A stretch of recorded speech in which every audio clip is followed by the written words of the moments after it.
The first time Emily saw the house, it was in her dreams. Not just once, every night for 7 days. It stood alone at the end of a narrow dirt road somewhere in rural America. The sky above it was always gray, like a storm that never arrived. The house itself was tall, wooden, and weather-worn, with peeling white paint and dark windows that looked like empty eyes. And every night, the same thing happened. She would walk toward it. She never knew why. Her feet just moved. The gravel crunched beneath her shoes, though she never remembered putting them on. The air smelled like rain and something older, something rotten. When she reached the porch, the front door would slowly creak open. No wind, no sound, just an invitation.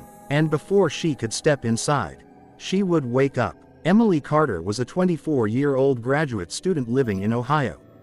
She didn't believe in ghosts, curses, or supernatural nonsense. She believed in logic, in science, in facts. So when the dreams started, she blamed stress. Final exams, late-night coffee, too much horror streaming. But on the 7th night, the dream changed. This time, when the door opened, she stepped inside. The house smelled like dust and damp wood. The wallpaper was yellowed and peeling. The floorboards groaned under her weight. "Hello," she called. Her voice echoed, but not correctly. It sounded delayed, like something was repeating it seconds later.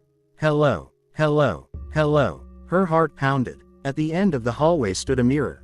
Tall, antique. The glass looked cloudy, like it hadn't been cleaned in decades. She walked toward it, and when she finally stood in front of the mirror, her reflection didn't move. Emily froze. Her reflection stared at her, smiling. But she wasn't smiling. And then the reflection whispered 2 words. "Come back." Emily woke up screaming. The next morning, her roommate Jenna burst into her room. "Emily, are you okay?" Emily was shaking, drenched in sweat. "It's just a dream," she whispered. But deep down, she knew something was wrong. Because this time, she remembered the address. In the dream, carved into the wooden doorframe, were numbers. 2147 Hollow Creek Road. She had never seen that address before. Or had she? Later that day, sitting in the campus library, Emily typed the address into her laptop. Her fingers trembled slightly as she hit search. At first, nothing appeared. Then, a result. A property listing from years ago. Location: Hollow Creek Road, West Virginia. Her stomach dropped. The house. It was the same house from her dreams. Same peeling paint. Same crooked porch railing. Same dead tree leaning beside it. She clicked on the listing. Property abandoned since 1998. She scrolled further. Last known residents: the Harper family. Her breath caught in her throat. There was a photo attached. A family of 3. A mother, a father, and a little girl around 8 years old. The girl looked familiar. Too familiar. Emily leaned closer to the screen. The girl had long brown hair, green eyes, a small scar on her eyebrow. Emily slowly touched her own eyebrow. She had the same scar. From when she fell off her bike at 8 years old. "That's impossible," she whispered. That night, she didn't sleep. But she dreamed anyway. She was back in the house. This time deeper inside. The hallway was longer. The walls darker. She could hear something. Footsteps. Slow. Dragging. Behind her. She didn't turn around. She couldn't. At the end of the hall was a door slightly open. Light flickered inside. She pushed it open. It was a child's bedroom. Dusty pink walls. Broken toys on the floor. And drawings taped to the wall. Crayon drawings. Of the house. Over and over again. But in each drawing, the windows were black. And inside the windows, figures. Watching. One drawing stood out. It showed a girl standing at the front door. And behind her, a tall shadow. With no face. Emily stepped closer to the drawing. And written at the bottom in messy handwriting were words. "He doesn't let us leave." Suddenly, the bedroom door slammed shut behind her. The footsteps stopped. And a voice, deep and cracked, whispered right beside her ear. "You came back." She turned, and saw nothing. But she felt breath on her neck. Cold, rotten. She screamed, and woke up. The next day, Emily made a decision she knew was insane. She was going to Hollow Creek Road. She told herself it was for closure. To prove the house was real. To prove the dreams meant nothing. Jenna thought she was crazy. You're driving 5 hours because of a nightmare. It's not just a nightmare, Emily said quietly. She didn't tell Jenna about the little girl, about the scar, about how the girl in the photo looked exactly like her childhood pictures. Because that would make it real. And she wasn't ready for that. The drive to West Virginia was long and quiet. The closer she got to Hollow Creek Road, the worse the weather became. Gray skies, thick fog, no cell signal. Her GPS stopped working 2 miles before the location. Of course it did. She continued down a narrow dirt road. And then, she saw it. The house. Exactly like her dreams. The dead tree. The crooked porch. The broken windows. Her chest tightened. She should leave. She knew she should. But instead, she stepped out of the car. The air smelled the same as in her dreams. Rain and rot. Her feet moved automatically toward the porch. Just like before, the wood creaked beneath her weight. She stood in front of the door. It was closed. For a moment, she felt relief. It's just a house, she whispered. She reached for the handle, and the door slowly opened. On its own. Inside, the house was silent. Dust floated in beams of weak gray light. The floorboards groaned with every step. She walked into the hallway. The mirror stood at the end, exactly where it had been in her dream. Her heart pounded as she approached it. Slowly, carefully, she stood in front of the mirror. This time, her reflection moved. It copied her perfectly. She let out a shaky laugh. "I'm losing my mind," she muttered. Then, her reflection blinked. But she hadn't blinked. Emily stumbled back. The reflection smiled. And this time, she was smiling too. She couldn't stop. Her lips stretched unnaturally wide. Pain shot through her cheeks. "No," she gasped. But the reflection stepped forward, out of the mirror, and Emily felt herself being pulled backward, into the glass. The hallway twisted, the walls darkened, and suddenly, she wasn't in the house anymore. She was standing in the yard, watching herself enter the house. No, not herself. The little girl, the girl from the photo, the girl with the scar. The girl turned toward Emily, and whispered, "Help me." The front door slammed shut, and everything went black. Emily woke up lying on the dusty wooden floor of the hallway. The mirror was cracked, but normal. Her heart pounded violently in her chest. "It's not real," she whispered. But then she heard something upstairs. A soft thud, followed by the sound of a child giggling. Slow, broken, wrong. Her blood ran cold. She wasn't alone. And somewhere above her, something was awake, watching, waiting. The giggling came again. Soft, high-pitched, but distorted, like it was coming through water. Emily's body refused to move. The sound echoed from upstairs, followed by a slow dragging noise across the floor.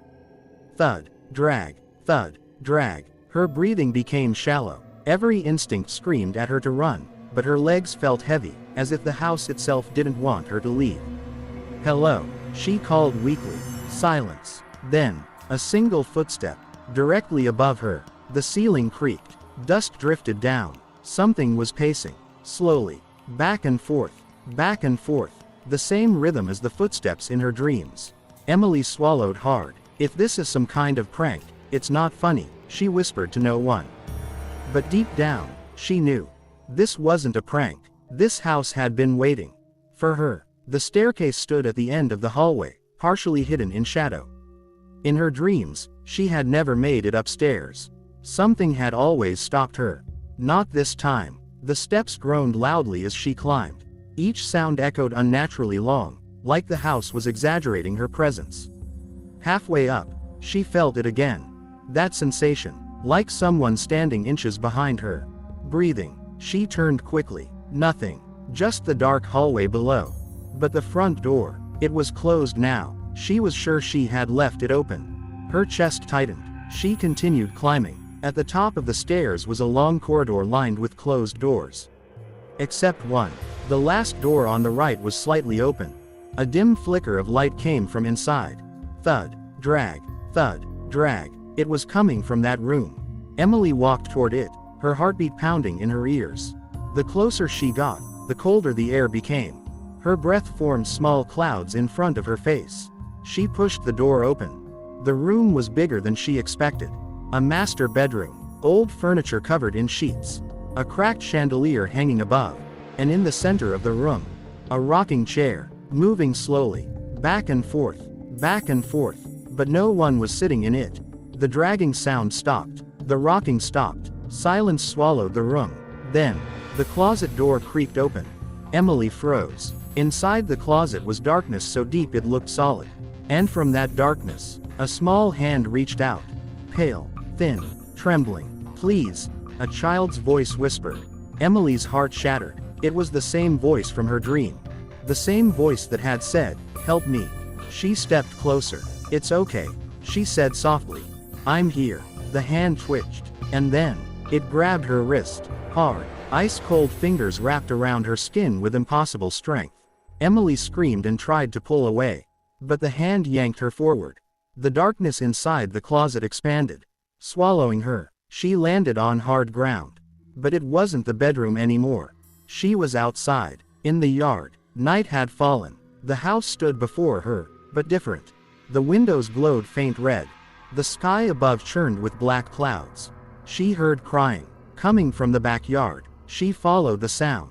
Behind the house stood a small wooden shed she hadn't noticed before. The crying came from inside. She approached slowly. The door was slightly open. Inside sat the little girl from the photo, curled up in the corner. Dirty, terrified. Her green eyes looked up at Emily. "You came back," the girl whispered. Emily's throat tightened. "Who are you?" she asked, even though she already knew. The girl tilted her head. "You know who I am." Emily shook her head. "No, that's impossible." The girl slowly stood. "You lived here." The words felt like a knife. "No, I didn't." "Yes," the girl said calmly. "Before they took you." Emily's mind raced. "I grew up in Ohio. With my parents." The girl's expression darkened. "Those aren't your parents." The wind howled suddenly, slamming the shed door shut. Emily jumped. "What are you talking about?" she demanded. The girl stepped closer. "You were a Harper." The name echoed in Emily's skull. Harper. The abandoned listing. The family photo. The scar. The dreams. Her head began to pound. "That's not true," she whispered. The girl's eyes filled with tears. "They left me here." "Who?" The girl's face twisted in fear. "Him." And suddenly, the air behind Emily shifted, heavy, breathing, deep, slow. She turned. Standing at the edge of the yard was a tall shadow. Far too tall to be human. Its body was thin and stretched unnaturally long. Its face, blank, smooth, featureless. But where its eyes should have been, two dark holes, watching. Emily couldn't move. The shadow tilted its head. And then it began to walk toward them. Each step unnaturally silent. The girl grabbed Emily's hand. "He doesn't let us leave," she whispered again. The shadow stopped a few feet away. The air around it seemed to rock. Grass beneath its feet blackened. Emily felt something pulling at her mind. Memories flashing, quick, broken. A fire, screaming, being carried out of the house.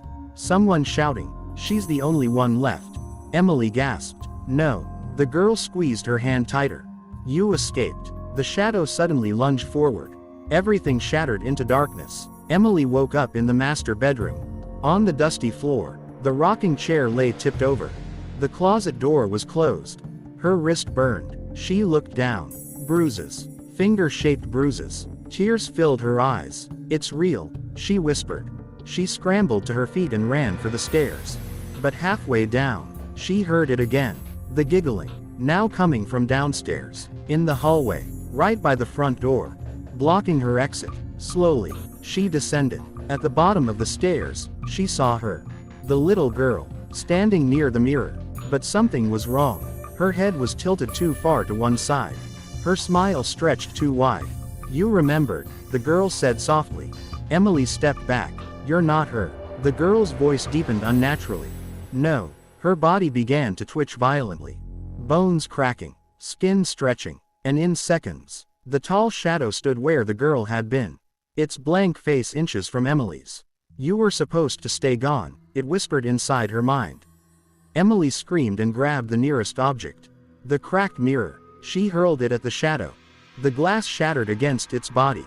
And the house shook violently. Walls cracking. Windows exploding. The shadow let out a sound that wasn't a scream. But something far worse, like metal grinding against bone. The house began collapsing around her. Emily ran. She didn't look back. She burst through the front door and fell onto the dirt road.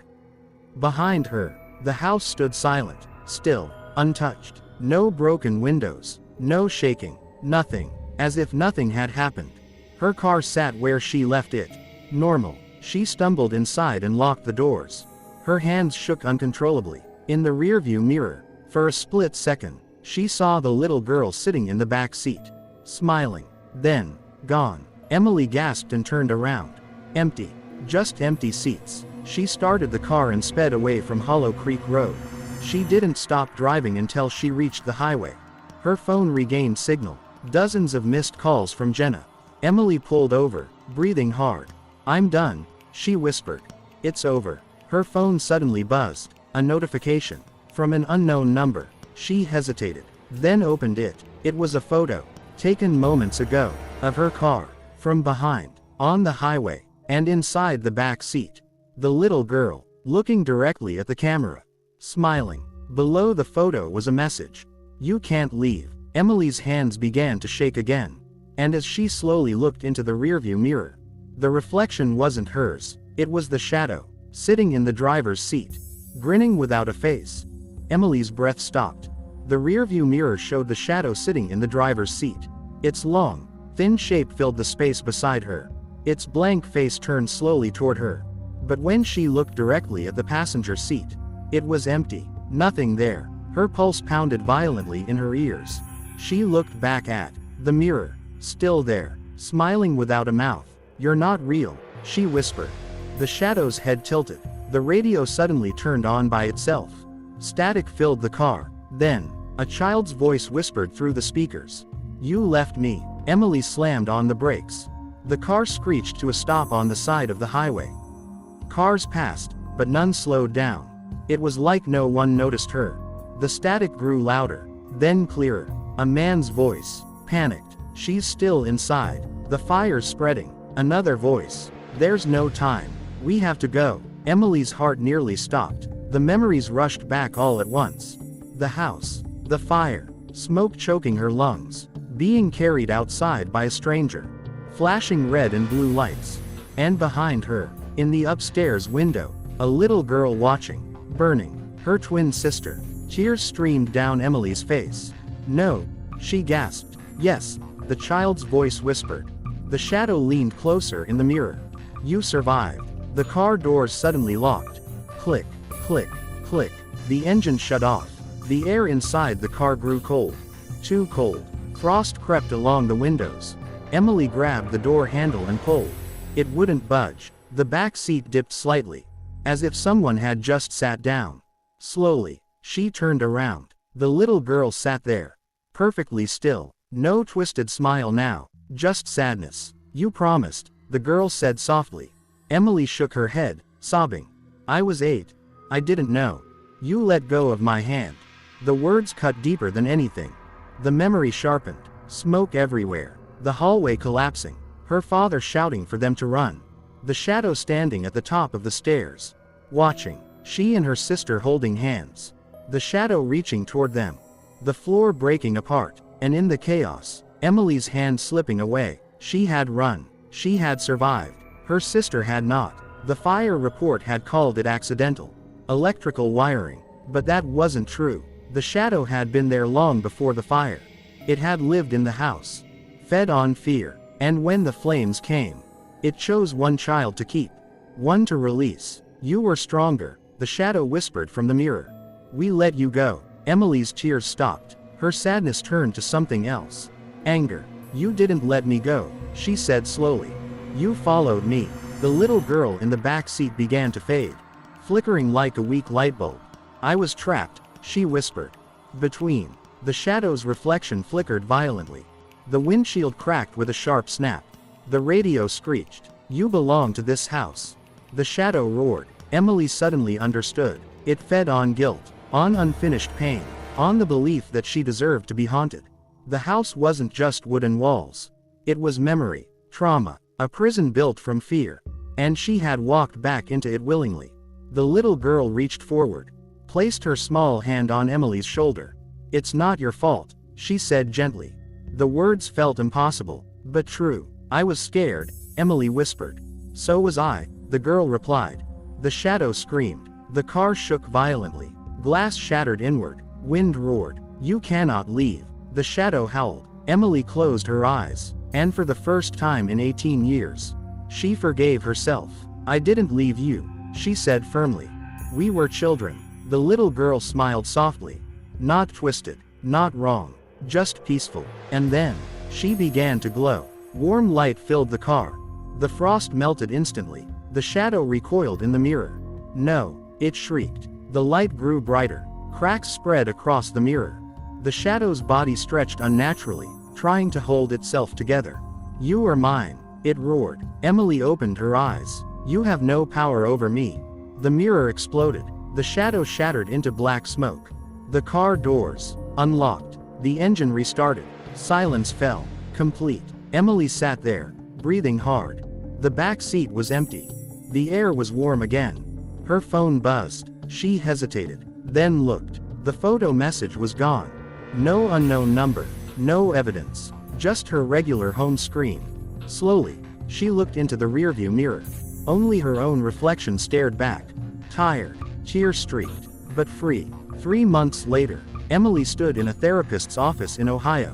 She had told the story carefully. Not about shadows, not about mirrors, but about the fire, about the guilt, about the sister she rarely spoke of. Healing wasn't instant, but it had begun. Some nights she still dreamed of the house. But now, it was different. The sky was blue, the windows were clear, and the little girl stood on the porch, smiling peacefully, before fading into light. But somewhere, far from Hollow Creek Road, in an old abandoned building scheduled for demolition, a worker paused. He frowned at something carved into a wooden beam. 4 numbers. The air inside the building suddenly felt cold. A tall shadow stretched across the far wall. Slowly, silently, waiting. Because some nightmares don't die, they move.